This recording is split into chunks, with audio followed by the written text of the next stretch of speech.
नमस्कार सर्वांना, स्वागत आहे तुमचं आजच्या ब्लॉगमध्ये। तर आज आहे वार गुरुवार, मार्गशीर्ष महिन्यातला पहिला गुरुवार आहे, त्यामुळे खूप सारी माझी गडबड सुरू होती।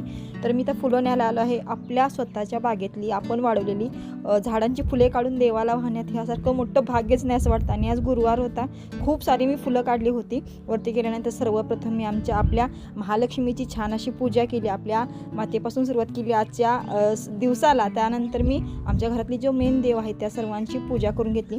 आणि जी काही तुम्हाला फुले दिसत आहेत ती संपूर्ण फुले आपल्या बागेतली आहेत। एकही फूल मी विकत आणलेलं नाही। त्याचबरोबर आपल्याला पूजेसाठी लागणारी खाऊची पानं आहेत, जे काय आहे साहित्य ते संपूर्ण वरती आपल्या बागेतलंच आहे। तर ही बघा, छान अशी मी पूजा मांडायला सुरुवात केलेली आहे। संपूर्ण पूजा करायची आहे आणि इथं मी कलश वगैरे मांडलेला आहे। आणि हे जो इथं जी फुलं आहेत ती अजून शिल्लक आहे तेवढी। तर जो माझ्या हातात हा तुम्हाला मुखवटा दिसतोय, हा कोल्हापूरहून मी आणलेला होता। किती सुंदर आहे बघा, किती छान देवीच्या चेहऱ्यावर हसतमुख आहे, खूप भारी वाटतं मला। आणि ही संपूर्ण माझी पूजा झालेली आहे, मांडलेली आहे ही संपूर्ण पूजा कशी वाटते ही नक्की कमेंट्स बॉक्समध्ये सांगायला विसरू नका। खरं तर सगळ्यांच्याच घरी खूप छान मस्त पूजा मांडलेली असते। खरं पूजा मांडताना मध्ये लुडबुड होत नाही। माझी मुलगी ही ज्ञानेश्वरी आहे, तिला फुलांची रांगोळी काढायची होती आणि मी तिला म्हटलं काढ बाई, तुला जशी येते तशी काढ।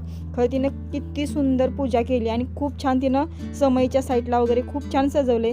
कसं सजवलंय ते पण खरं सांगायला विसरू नका कमेंट्स बॉक्समध्ये। तर खूप सुंदर अशी राहिलेल्या फुलांची तिनं खूप छान रांगोळी केली। ती जे फळं ठेवलेले आहे ती सुद्धा फळं तिनं स्वतः मांडून त्याच्यावर फूल ठेवलेलं आहे।